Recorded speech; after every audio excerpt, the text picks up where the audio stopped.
പാലാ നഗരസഭയിൽ ഭരണം പിടിക്കാൻ കൈകോർത്ത് കോൺഗ്രസ് വിമത കൗൺസിലർമാരും LDFും. UDF സ്വതന്ത്ര മായ രാഹുൽ നഗരസഭ അധ്യക്ഷയാകും. 16 വോട്ടുകൾ നേടിയാണ് മായ രാഹുൽ വിജയിച്ചത്. 12 LDF അംഗങ്ങളും 4 UDF വിമതരും മായയെ പിന്തുണച്ചു.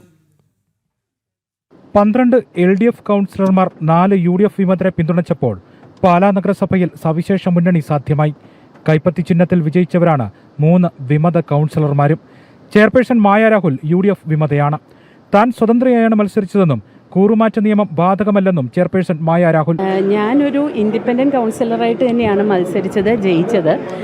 ഞാനിവിടെ കയറി ഇവിടെ എഴുതി കൊടുത്തതും ഇൻഡിപെൻഡൻറ്റ് കൗൺസിലറായിട്ട് തന്നെയാണ്. കഴിഞ്ഞ തവണ ഞാനൊരു കോൺഗ്രസ് കൗൺസിലറായിരുന്നു. എൻ്റെ സ്ഥാനം ഞാൻ രാജിവെച്ചിട്ടാണ് രണ്ടാമത് റീഇലക്ഷൻ നേരിട്ടത്. അപ്പോൾ അതുകൊണ്ട് ഇനി എനിക്കെതിരെ ഒരിക്കലും ഒരു നടപടി ഉണ്ടാക്കാൻ കഴിയില്ലല്ലോ. പാലായിൽ ഇന്ത്യ മുന്നണി എന്ന് ഉറപ്പിച്ച് കോൺഗ്രസ് വിമത കൗൺസിലർ. ഇന്ത്യ മൊത്തം ഇന്ത്യ മുന്നണിയല്ലേ, അപ്പൊ പിന്നെ എല്ലാവരും ഒന്നിച്ചു പോകുന്നതിന് എന്ത് തെറ്റ്? പിന്നെ വികസനം ഉണ്ടാകാൻ എല്ലാവരുമായിട്ട് സൗഹൃദപരമായി മുന്നോട്ട് പോകണമെന്ന് തന്നെയാണ് എൻ്റെ ഒരു കാഴ്ചപ്പാട്. UDFന്റെ ഔദ്യോഗിക സ്ഥാനാർത്ഥി റിയ ബിനോ ചിരക്കുഴിക്ക് 10 വോട്ടാണ് ലഭിച്ചത്. LDF കൊണ്ടുവന്ന അവിശ്വാസത്തെ കോൺഗ്രസിന്റെ 4 കൗൺസിലർമാർ പാർട്ടി വിപ്പ് ലംഘിച്ച് പിന്തുണച്ചതോടെയാണ് രാജ്യത്തെ ഏറ്റവും പ്രായം കുറഞ്ഞ ചെയർപേഴ്സണായിരുന്ന ദിയ ബിനു പുളിക്കക്കണ്ടത്തിന് സ്ഥാനം നഷ്ടമായത്. ജനം, കോട്ടയം.